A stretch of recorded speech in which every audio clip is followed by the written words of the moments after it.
course, those challenges in that meeting led to an exchange of those that were held captive, particularly in Russia, but also a process that is still ongoing today, where you have by in this Normandy process both Germany, France, Russia, and Ukraine as those that are participating in these discussions.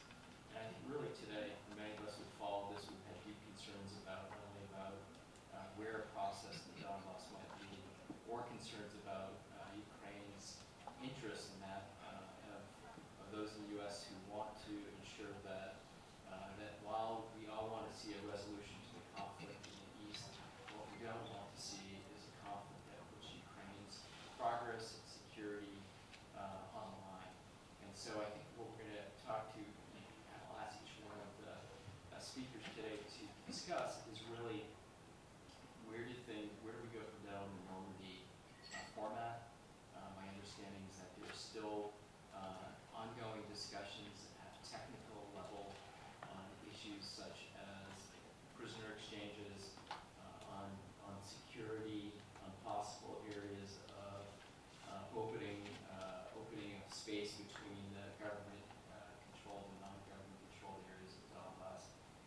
And I think this is a really important time as well, because I think both of the ambassadors on here have been involved not only in this issue, but also recently, I think, responses to some efforts by those in Europe, including partners of Ukraine, to push new security agendas and plans that I think really go directly to the heart of the concerns about Ukraine's security. And so, John, I'm hoping that you might be willing to speak to this.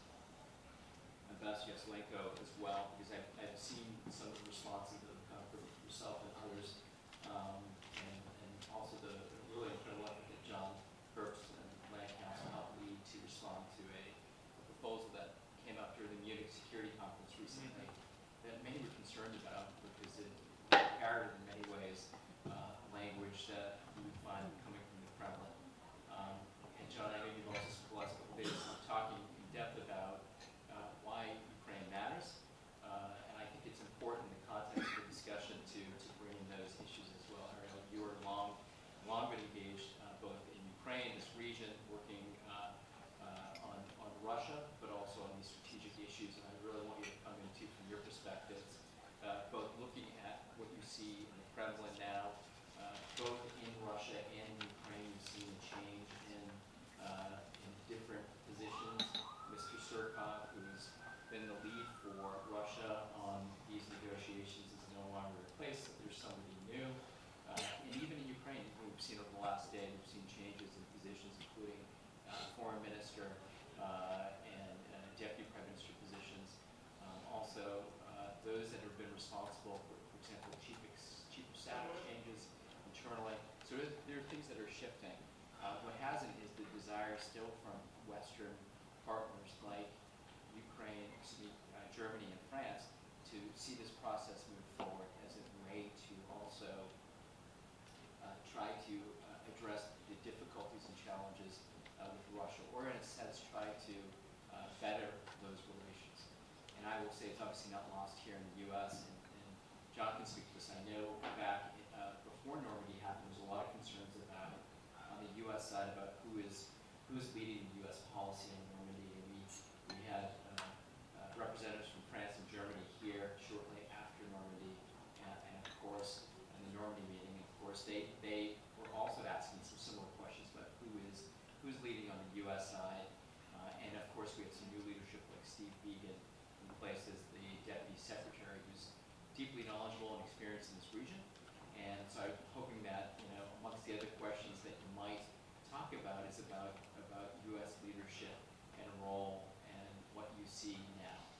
So if I could, Ambassador Vasylenko, can I turn to you right now first to speak, and then we'll certainly come down from right to all the way down to Ambassador Herbst. So if I could turn the floor over to you to start us off. Thank you. And I would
intentions of the Ukrainian delegation to meet the demands of the Russian Federation, which are detrimental to Ukraine's national interest and the very existence of Ukrainians. Now the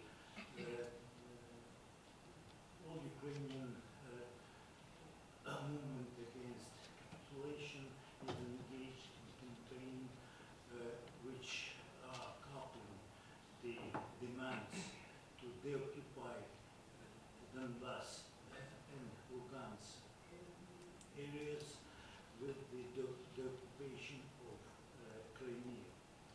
So it's, we hope that this campaign will be supported by the Ukrainian society. Ukrainian society is really very supportive, and as well as our friends and allies throughout the world. As to Normandy talks, I'm quite pessimistic about outcome of a new Normandy talks. There exists unsurmountable conflict of crucial geopolitical interests between Ukraine and Russia. Russian Federation views Ukraine as its existential enemy, and since long time, political leadership of Russian Federation spares no efforts to destroy Ukraine as a nation, independent state, and geopolitical reality. With this aim, the Russian Federation started war of aggression against Ukraine in February of year 2014 and continues the war till now. Denying evident facts, Russian leadership refuses to recognize the participation of its armed forces in the seizure and subsequent annexation of Crimea, as well as the ongoing armed Ukrainian-Russian confrontation in the east of Ukraine. At the same time, Russian diplomacy and propaganda are trying to persuade the world that there exists just a bloody internal conflict in the east of Ukraine, and Russia has to play a role of mediator to a settlement of the conflict. Of course, when we are witnessing such approach, there is very little hope that something positive will come out of the negotiation. You have to understand that there is no internal military conflict in the east of Ukraine. Actually, Russia started and waged war of aggression against Ukraine as such, as a state. And there are territory of Ukraine from Crimea to first the area of military action, aggressive military action of Russia was Crimea, then the theater of war was transferred to eastern Ukraine, Donetsk and Luhansk Oblast, and then later on in Azov Sea.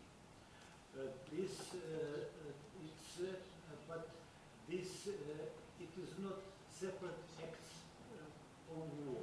It is episode of the aggression against Ukraine as a state. In terms of international law, the armed aggression of Russian Federation will be ongoing as long as the territories of Ukraine, including Crimea, are controlled by aggressor state and until the territorial integrity of Ukraine is restored. After 6 years of war, Russia not only failed to fulfill any of its obligations under so-called Minsk arrangements, but has repeatedly and grossly violated their provisions. In the meantime, the leadership of Russian Federation is demanding that Ukraine hold elections in the occupied territories and create a special status for Donetsk and Lugansk Oblast. In terms of international law, the Minsk arrangements have been nil and void since the moment of their signing, as they were imposed on Ukraine by force.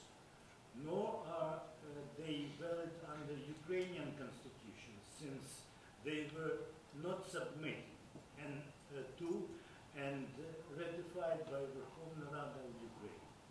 Ukraine could have withdrawn from Minsk arrangements due to the unceasing and systematic breaches of the provisions by Russia, and because they were not implemented by the deadline established by December 31, year 2015. Even if Minsk arrangements could in some way be applied in the pursuit of peace, they could only be employed on the condition that their interpretation and application comply with the rules of the contemporary international law, the Constitution of Ukraine, including and the laws of Ukraine, including laws on decentralization and reform in local self-government structures. The security provisions of Minsk arrangements could be an instrument leading to a settlement. However, they have to be implemented in accordance with the generally recognized principles of international law and justice, but not whimsical demands of the aggressor state. Just peace Ukraine is striving for could be achieved through agreeing the following phased plan. First, immediate ceasefire.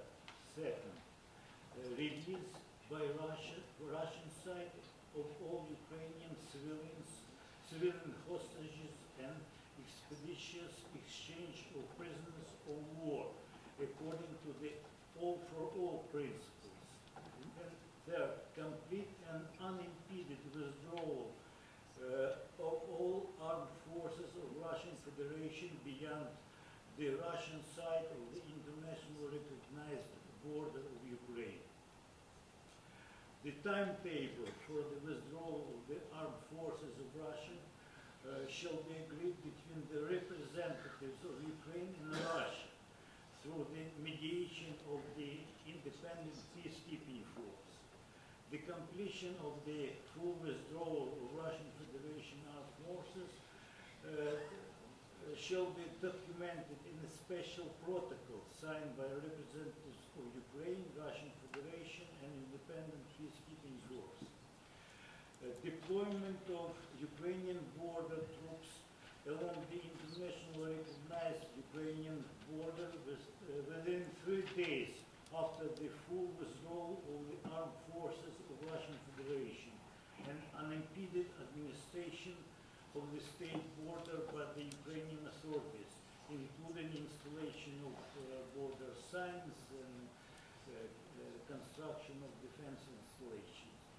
Placement of monitoring facilities of the independent peacekeeping force along the Ukrainian-Russian state border in accordance with the agreement concluded by representatives of Ukraine and representatives of the peacekeeping force.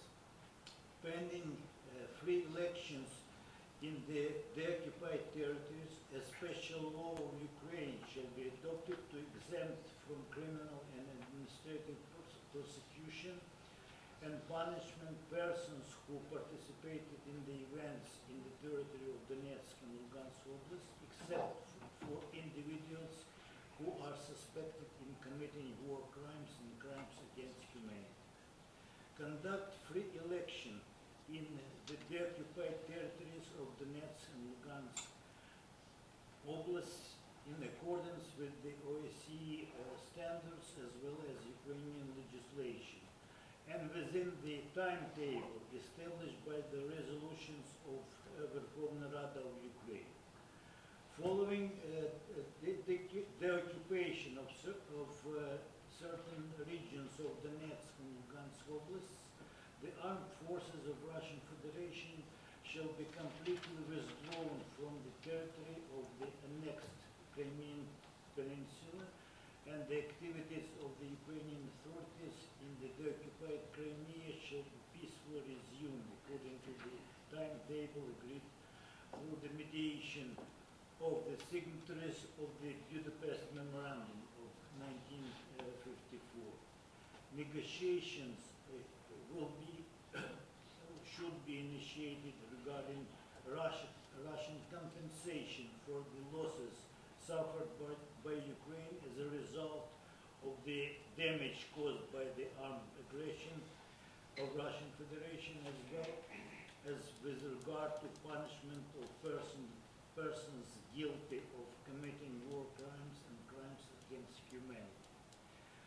And at least until the instance when the situation between Russia and Ukraine is resolved and in accordance with international law and Ukrainian law, full responsibility for ensuring protection of public order, acceptable living conditions, and basic human rights for the civilian population in the occupied territories of Ukraine should be placed upon Russia as the state exercising general control in these areas.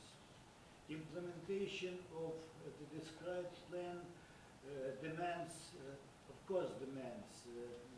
concerted actions and close cooperation between Ukraine and the Western democracies and their institutions. This plan is realistic, provided the sanctions against Russian Federation will be extended and strengthened in case refusal of the Russian leadership to stop the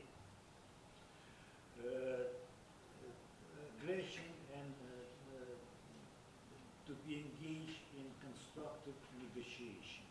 Thank you for attention. Thank you. And I'm going to just turn to John now, too, and I want to know if you share the same pessimism about the Normandy process, Minsk, but also maybe, I think two issues. One is the U.S. role, which I know you carefully and have been involved in both personally in your previous role, but also now for the last number of years with both administrations, Obama and now Ms. Warren dealing with these issues. To speak to where you think that leadership is now, and why it's important to have that U.S. leadership in this space.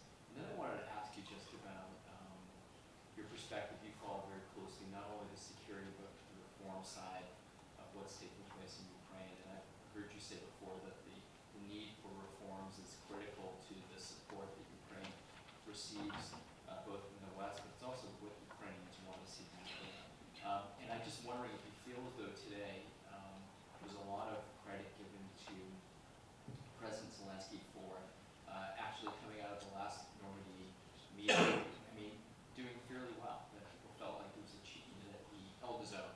That's what I've heard, held his own. Do you think today, when you look at the who has leverage on whom in this process, how vulnerable right now do you see Ukraine in this process, particularly this government? We're coming a day after a major shakeup in new prime minister, new foreign minister.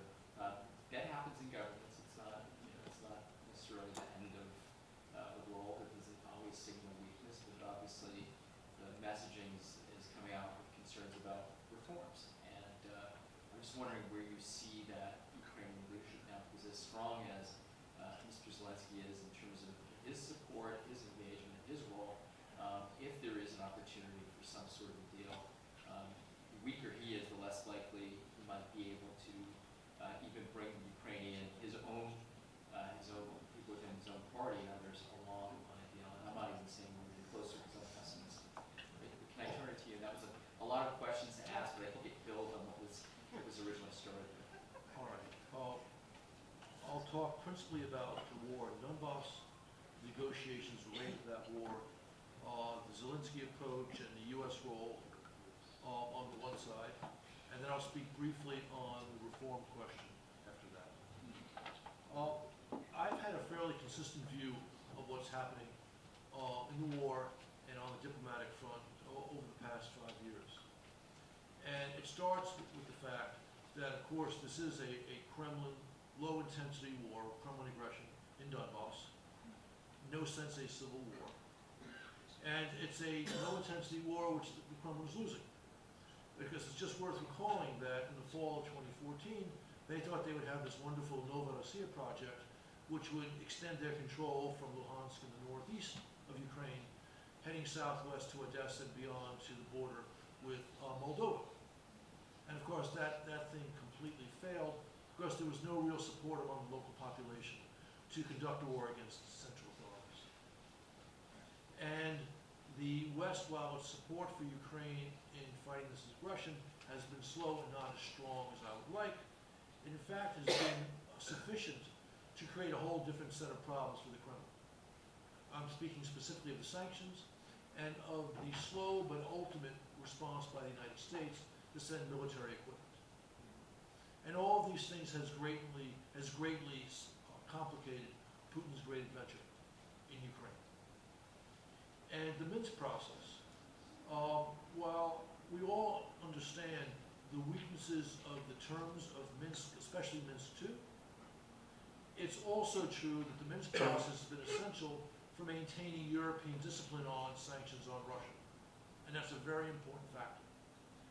And it's also true that the most dubious terms of Minsk II, especially in those footnotes, relating to the control of the border and the ostensible role of the authorities in the occupied territories on Ukraine's overall policies, especially foreign policy and security policy, are questionable.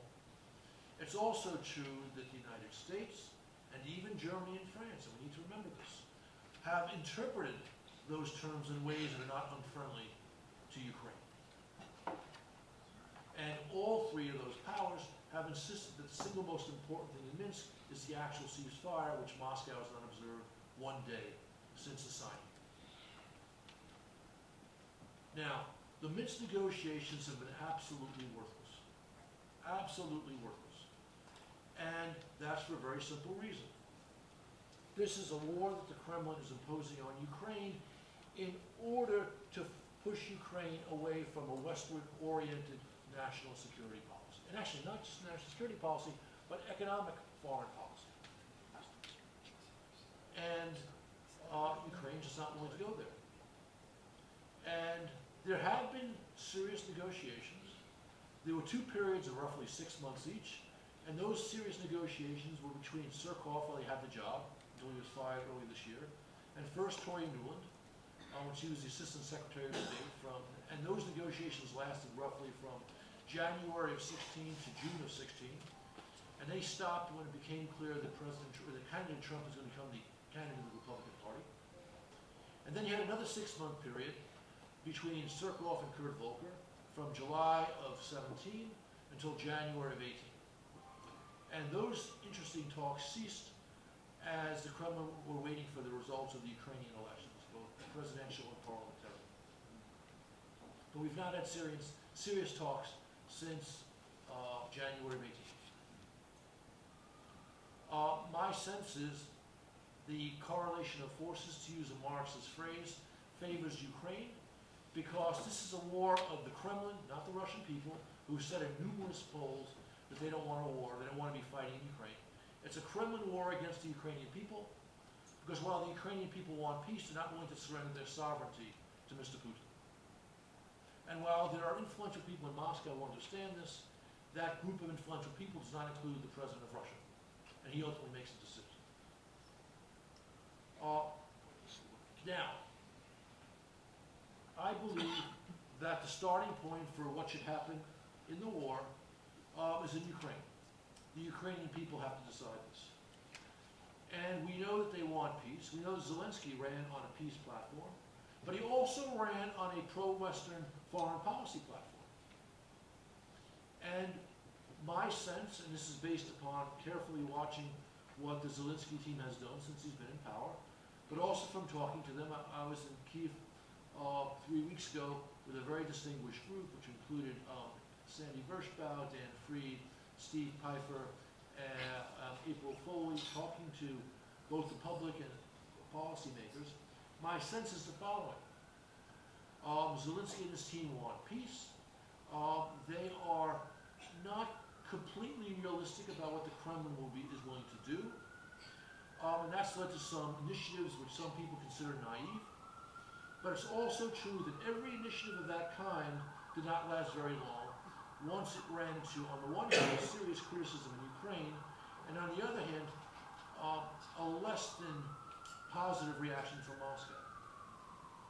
And my sense is we're not going to see capitulation coming from the Zelensky team.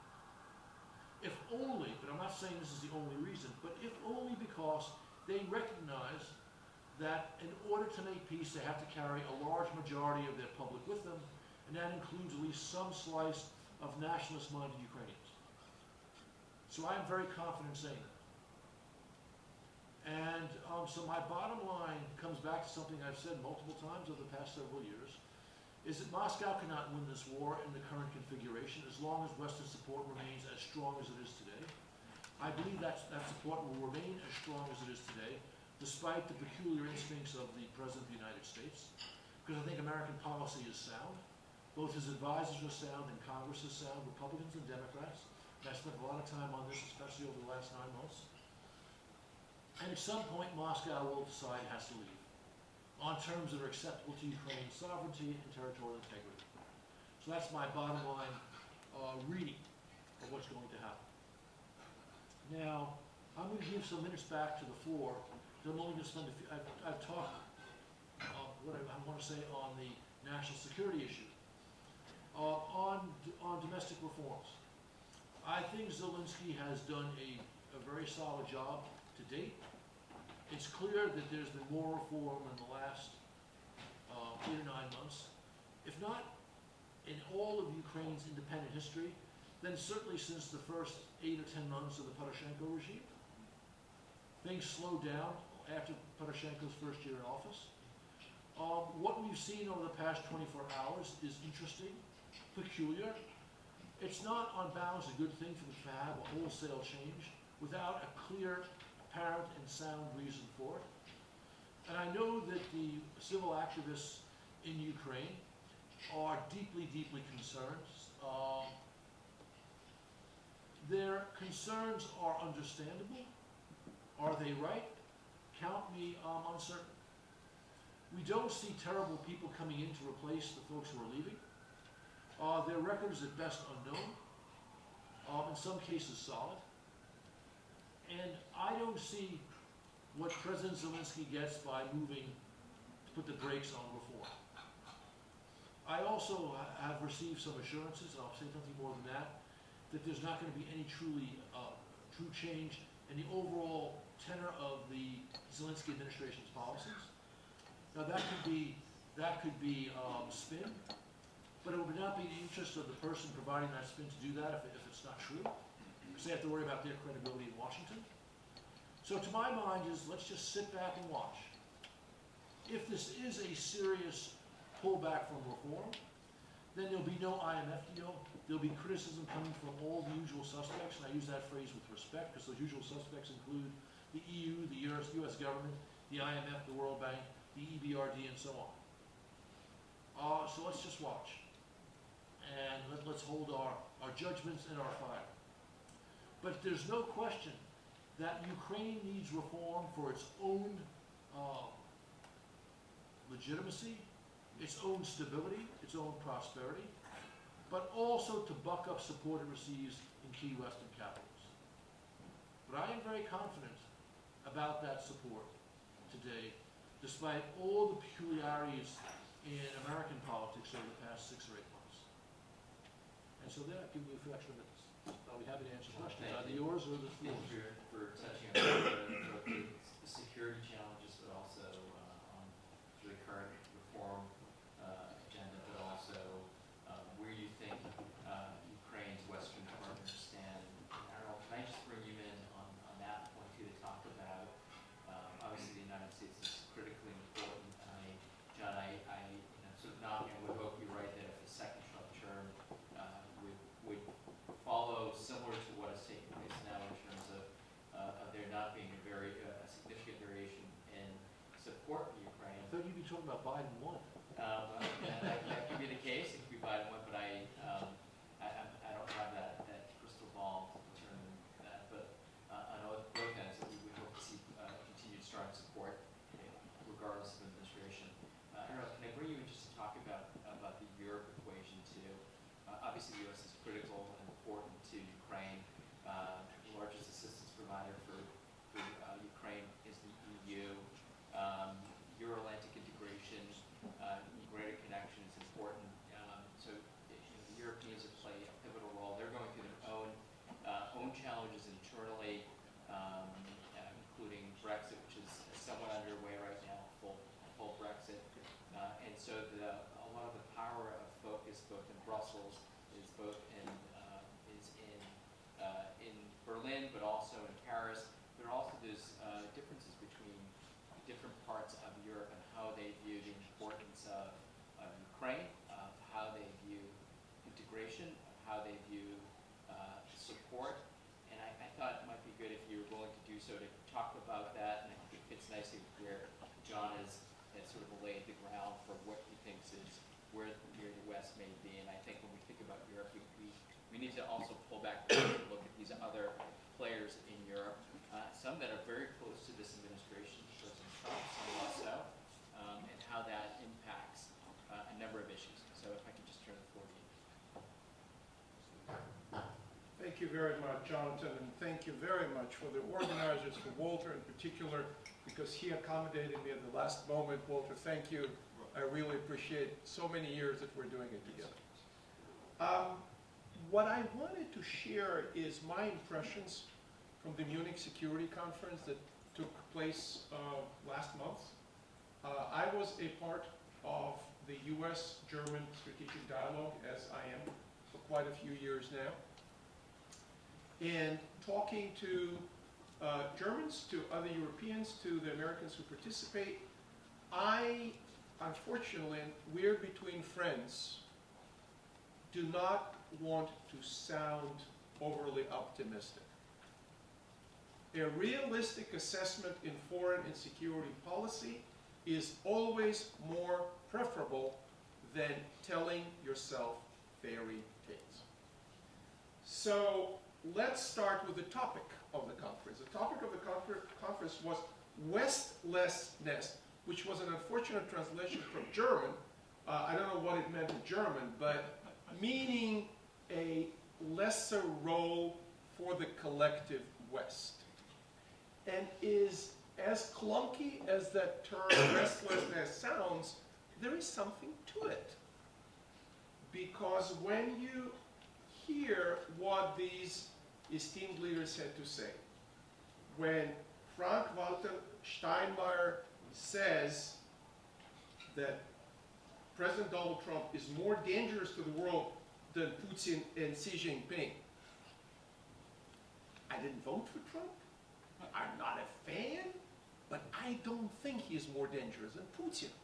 And I think that Xi Jinping presents a big strategic challenge to the United States, and increasingly the Europeans start to realize that in the economic competition, in cybersecurity, 5G, and also export of the Chinese social control model. We don't talk very much. We have our plate full with Ukraine and with the elections and with coronavirus. But the Chinese are putting together technology to control population on the level we haven't seen before. They can be in your phone, in your bank account, give you points for your social behavior and whatnot. So the Europeans start to realize that, but at the same time, the greed plays a role. They want Chinese business, and they're willing, as you realized, in case of Russia, in case of Iran, in case of others, to close their eyes and ears and not look at what are the trade-offs when you do business with People's Republic. Then President Emmanuel Macron raised the now familiar theme of European security somehow being independent of the United States, but he pays a lip service as that's not going to hurt NATO. Maybe it will and maybe it won't, but in the meantime, both France and Germany decided not to buy the F-35 multi-role fighter jet, and instead they're going to develop something called Future Combat Air System, FCAS, and guess when the mass production is going to be for that competitor to F-35? In 2040. God willing, I'll be still alive. So Macron's neo-Gaullist views of the grandeur of the EU led by France and paid by Germany is what is on the table, while Germany is undergoing a very serious political transition post Angela Merkel. And you see how difficult it is because a handpicked successor of Merkel, codenamed AKK, is not going to make it. And they're going to have a leadership fight. And once CDU is moving probably somewhat back to the right, the whole coalition constellation is up in the air. Is it going to be red-green? Is how big the Social Democrats will remain? What will be the role of AfD? We don't know. But when a key European country like Germany is undergoing such a transition, they're worried about their internal developments and increasing their economic viability. Their economy is not doing that well. They are looking to the Russian markets. So their strategic goal, and not just the Putin-Versteher, more broadly, is to improve relations with Russia, which means throw Ukraine under the bus, more or less. Not a good development. Furthermore, one of the things we spent a lot of time in Munich talking about, and before that, a month before in Berlin, is the ability of Germany not just to provide a military role in a potential, and again, God forbid, a potential war scenario in the East, but a support role. Ports, railroads, etc., bridges. They do not want to put the money even in the infrastructure that would support something like the upcoming big military exercise that would bring a whole U.S. division to Europe through the ocean into the ports and then ship it to the East, just as an exercise. And there are a lot of complaints in Germany about how they don't want to see American tanks in the streets. That does not make me very comfortable with that kind of an ally, if I may.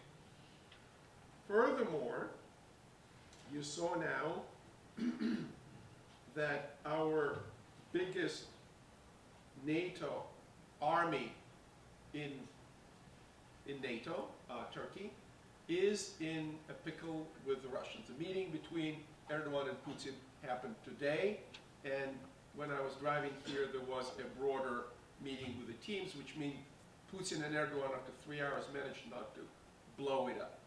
Can I ask somebody to give me an clean empty glass? I'm just drying up. Can you please do that? Thank you. So what did the Europeans do? The Europeans stood there and wrung their hands because the refugees started pouring over the border again, because Erdogan opened the spigot to put pressure on the Europeans to help him in his engagement with Putin. Well, he has a case, Erdogan, because Ms. Merkel promised him massive financial support in excess of $1 billion, and the Turks are saying the Europeans are not paying, so they're not paying. 3.6 million refugees from Syria in Turkey put pressure on the Turkish government, politically and economically. So they say, okay, we'll let them go if you don't pay. This is an example of Europe not being very effective in managing something that directly affects political outcomes inside Europe. I mentioned before the demise, slow demise of Frau Merkel, her inability to secure her legacy with ITIC. This is the core of politician survival, and they could not manage it very well. Why would you think they would manage a country far in the east, as far as they're concerned, when they are eyeing the Russian market, the Russian gas through the Nord Stream, etc. So we are looking at Europe, which is lacking leadership. The center pillar of Europe, Germany, is in flux. Britain left, and France is France. France would always, or for the last, 60 years plus, more, since de Gaulle, since World War II, has unrealistic view of itself and of its leadership capacity. So, I mentioned China already. It's becoming a bigger problem for Europe, but it's a much, much bigger problem for us. What does it mean? It means that whoever is elected in November, be it Joe Biden, be it Donald Trump, well, Bernie, I just refuse to contemplate the scenario, okay, of having the first socialist president of the United States. Maybe Bernie is special, but both Republicans and Democrats view China, not Russia, as a #1 strategic challenge. What does that mean? It means that our resources, and we told this to the Germans in that dialogue, and it's not me and people much above my, my rank, retired generals, senior officials of previous administrations said, look, if it really goes badly in the Pacific, all our resources from Europe and from the United States will be deployed in the Pacific. You have to worry about your security, including your security vis-a-vis Russia, and there is a conceptual problem or barrier for the Europeans to perceive that. What do you need? For 70 years, you were here, you protected us, we could allocate all our money for our social, security, health, or free health, or free education. Sure, when our defense is almost 4% of the GDP, and they barely, scratch 1%, just a little bit above 1% on average. Germans will not be meeting the 2014 Wales targets until 2031, if ever, and we'll have, now the good news, they'll have 3 deployable divisions of Bundeswehr by 2034, God willing. So we are looking at a realignment that involves a strategic priority for the United States, which is Indo-Pacific. If you look at the map, Indo-Pacific is, to quote Trump, huge. The distances are much longer than anything in the North Atlantic theater that you and I grew up with. So it's twice as long. you need twice as many platforms to deploy. So if you think what is our military GDP? Yeah, 700. So let's say it's 3.5, something like 3.4, right? If, God forbid, it continues to escalate with China, it's going to be 5, 6, 7%. Okay?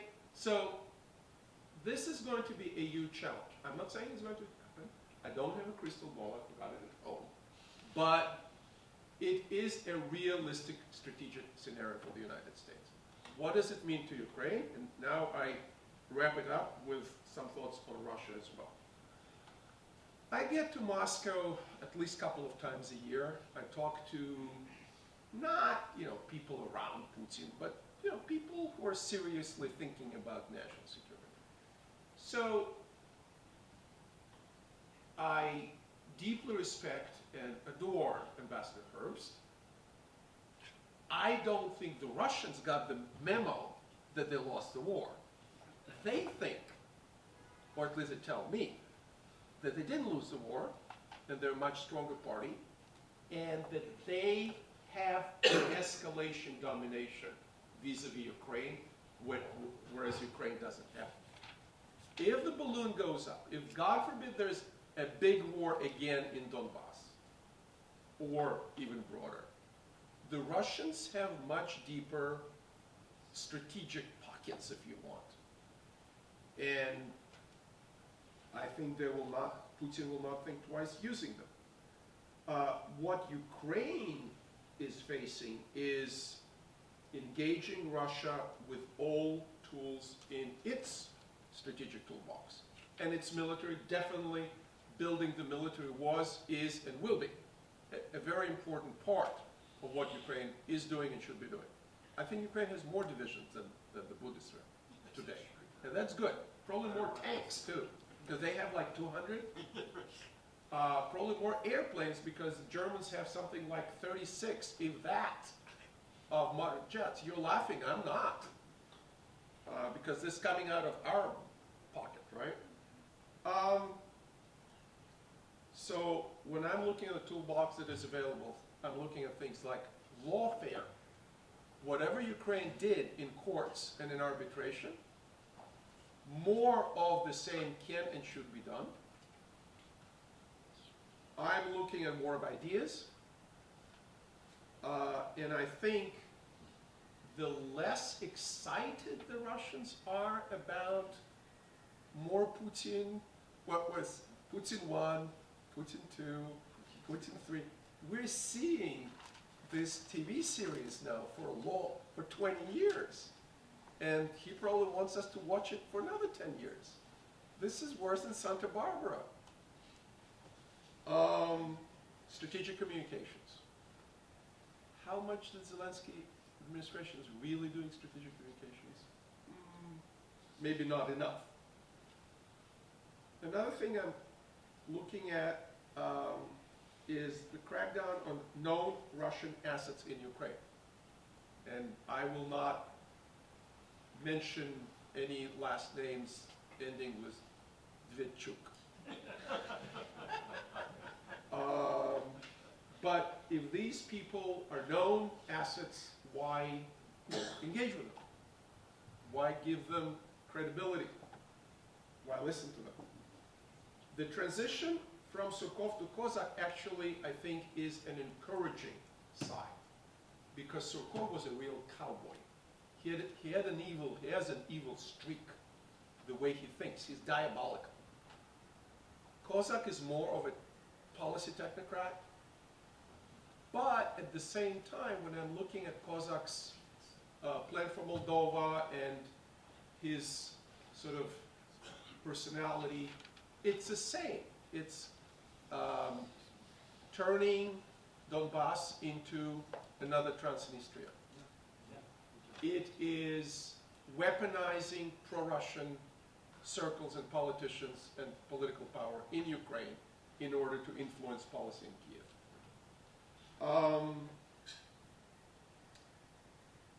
And going beyond that toolbox, I think strategic things that Ambassador Herbst mentioned, developing economy, continuing reforms, fighting corruption are as important for Ukraine's survival as the other things I mentioned before.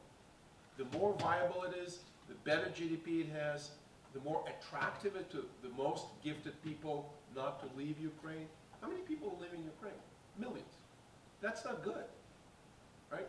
So the more economy develops, the more people have a stake for themselves and their future and their children, the better off Ukraine is. And I will wrap up on one other worrying aspect, and that is the obsession of the Russians with big projects. And the last one I'm hearing about is called the big state, большое государство. The big state involves Belarus, and you see the game in and around Belarus, which I think here in this town we're not paying enough attention. Pompeo went, great. We offered them oil, not sure how we're going to pump oil to Lukashenko, but inshallah we'll figure it out. Belarus is key because if Russia finishes chewing Belarus, it's chewing on it since Lukashenko came, but if it finishes chewing on Belarus, you have a big NATO-Russia border. I'm not trying to be tragic and alarmist, and I'm not saying we're back to August 1939, but we'll have 1,000 clicks of NATO-Russia border with tanks and rockets on both sides. And the Russians view the big state, including Belarus, including Ukraine, and including Kazakhstan. That's not good. That's Soviet Union light. And for our administration, whatever it is going to be, that too will be a very important issue moving forward. And finally, as with coronavirus, we see black swans do happen. I do not know what's going to happen between Russia and Turkey. Even if this particular round of the conflict will not lead to a Russo-Turkish war, the entrenchment of Russia in Syria and the concerns of the Turks may be something that one way or another somehow will be in Ukraine's interest. And I'll leave it at that. Thank you very much.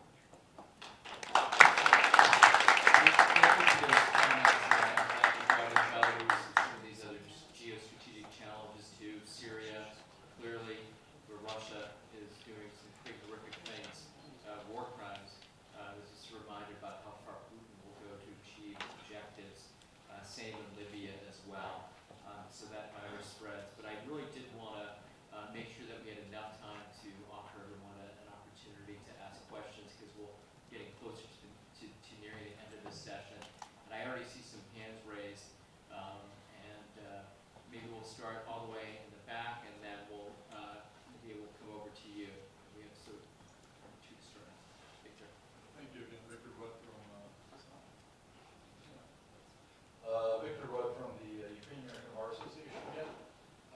As to your last comment or two, Ariel, about Ukraine's economic development and the trajectory and everything else, why would Putin want to tolerate, even let's say allow Ukraine to develop along that trajectory and become viable, more successful economically, as it then would be an even more effective bacillus to infect Russia itself? We already have the concern of Ukraine as a democratic model. That's bad enough for them. So if Ukraine now takes the path of implementing what it wanted to do, which was, of course, the treaty, the agreement with Europe way back in 2014, the tentacles ran away from, if it realizes the benefit of that,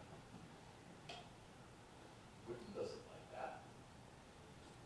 He's not going to tolerate it. Will you comment, please? And anybody else on the panel on that point? Because that's a theme that I hear in Washington constantly. It's the whole purpose of reforms and this and that, and become a successful country. It's great if you don't have the Russian army on your border. And I also just want to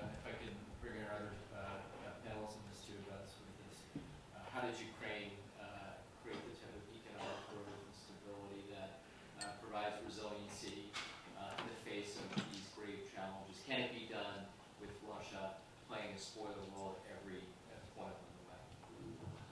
Well, let me start with one very clear understanding. That Ukraine is not going to do it with Putin's help.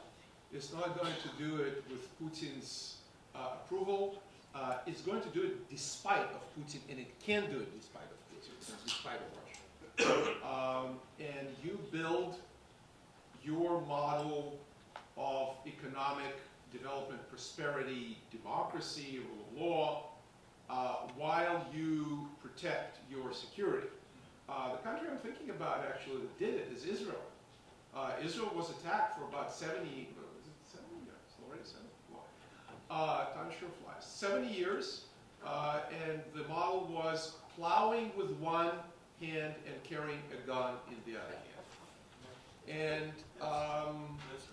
Ukraine is in better position than Israel was initially. Ukraine has more resources, it has bigger population, it has bigger territory, so it can be done, but the counter pressure against the Russians has to be enough to keep them at bay. But Israel had the assurance of steadfast American backing almost from the outset. No, not until 68, not until the Six-Day War victory. Before that, the U.S. actually executed the embargo on supply of weapons. That's later. I know, but I'm saying that it just reminds you that. Yeah. You're right. 48 or 56, it didn't happen. No, as Eisenhower actually pushed Yeah. Israel, Great Britain, and France very hard Yeah. to get out of the Suez and Sinai. Absolutely. Can we bring in our other panelists maybe to approach on this challenging issue to try to resolve? And of course, there has been some success in Ukraine's economy recently as well that highlights that there can be movement forward. John? There are a few things I think that need to be said. First, there's no question that Ukraine can reform while it fights the war. And we've seen periods of reform since Moscow's excellent venture, or not so excellent venture, began. And you know, if you look at the growth statistics for the Ukrainian and the Russian economy over the last several years, you'll see that the Ukrainian economy, despite the war, is outperforming the Russian economy. And if you look at the standard of living statistics for Russia, you'll see that for the last several years, the Russian standard of living has gone down. In 14, 15, 16, 17, and 18. And if you watch the polls in Russia, you know that the Russian people understand that there is some sort of connection between Putin's foreign policy and their declining standard of living. And you add to that the fact that most observers who understand economics believe that Moscow is now in a new period of stagnation, which is what characterized the Brezhnev years and the post-Brezhnev years before the decline of the Soviet Union. So when I look at the situation between Ukraine and Russia, I don't see the correlation of forces favoring Mr. Putin. And I think Ariel, your interlocutors in Moscow have clear line that they're conveying to Westerners to get us to back off our support for Ukraine. Now, there's no question that Moscow has quote-unquote escalation dominance. They have either the second or third most powerful conventional military in the world. Ukraine does not have it. But Ukraine has the ability to cause hundreds of Russian casualties, which will exacerbate Mr. Putin's political circumstances. So I don't see a major Russian escalation. Now, again, on reform, there are reasons related both to Ukraine's domestic and foreign policy to reform. There are also significant vested interests against reform. But Zelensky's done a fairly good job his first 9 or so months. We'll find out over the next couple of months whether what's happening today, what happened yesterday, is a broad stop to those reforms. If they are, he's creating problems for himself, which he'll realize in the course of the next year. If he's not, well, we'll continue on. We're turning more time to the floor. Did you want to weigh in? Thank you. Economic reform in Ukraine is very important for the country's development and for the rising of living conditions in Ukraine in order to pursue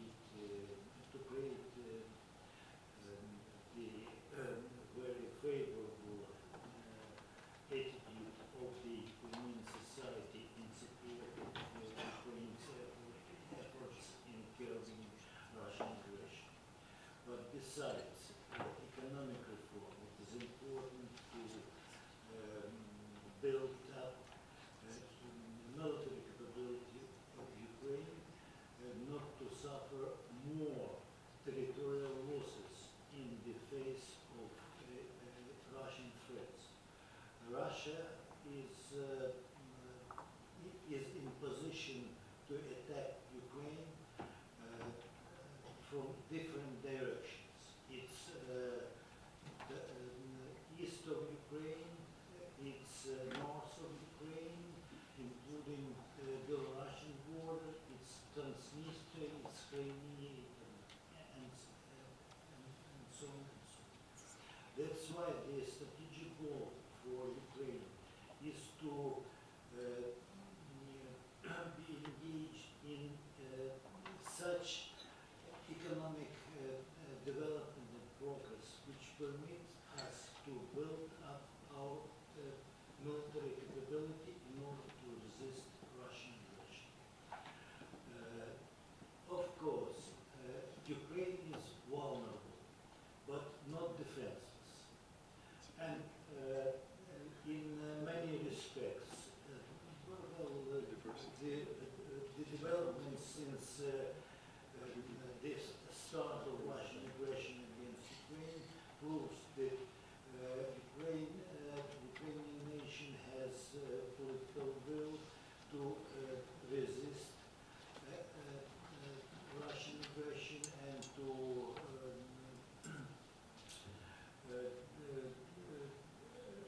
reject all the demands which are detrimental to Ukraine's development as independent democratic state. Of course,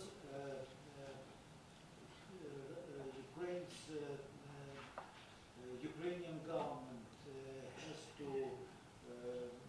think about the development of reasonable sanction policy toward Russia. Unfortunately, Ukraine's economy remains dependent on economic ties with Russia in many respects. And some areas of economic interaction between Russia and Ukraine are detrimental and dangerous for Ukraine. Somebody mentioned the deals which exist in the context which exists with Russia as to supply of titanium ore and titanium products to Russia. It is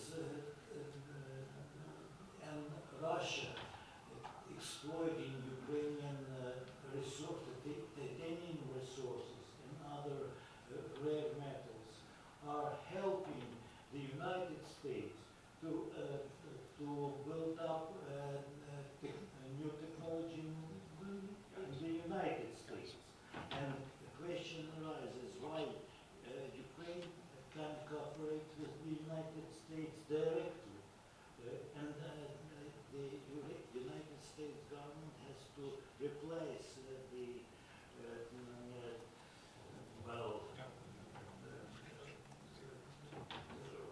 Russia as partner for Ukraine as well. I'm just getting, I'm sorry to even cut you off because I think this conversation we need much longer time to do it.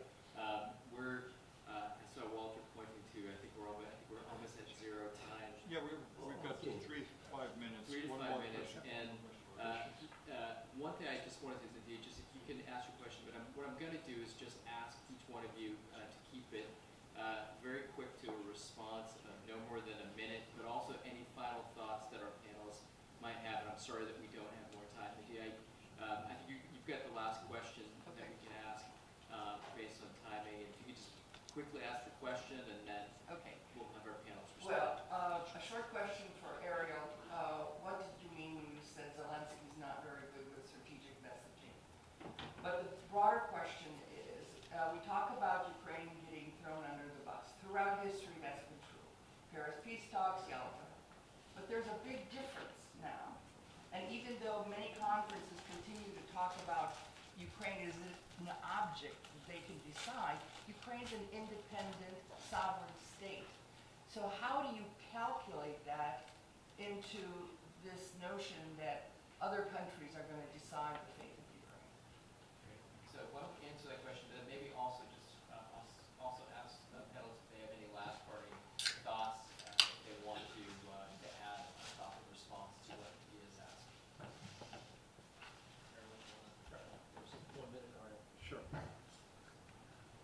I did not say that Ukraine is not a subject of history or of its foreign policy.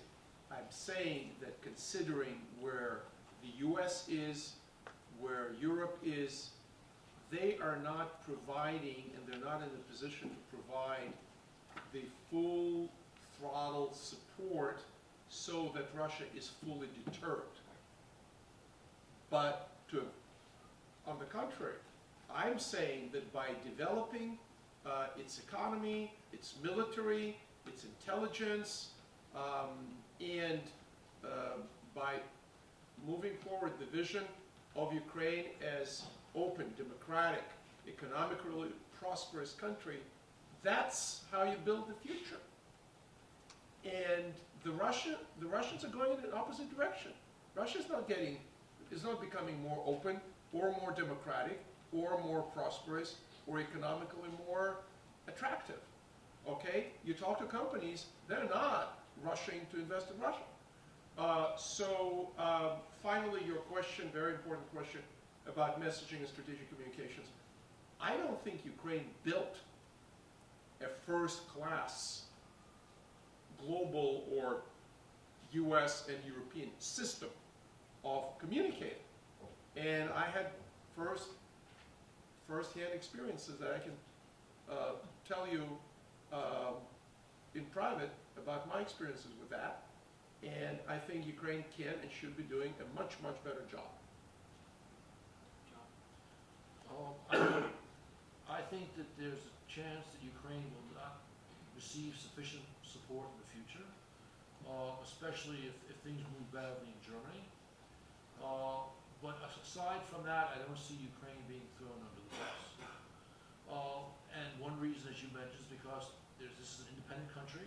It's demonstrated a clear policy preference, and they have the ability not necessarily to completely determine their own future, but to influence it more than any other party. And so that's why I'm ultimately optimistic. Well, the best way of assistance to Ukraine on the part of the West is to force Russia to abandon attempts to force Ukraine to negotiate the settlement on the basis of so-called Minsk arrangements, but to start negotiations on the basis of contemporary international law.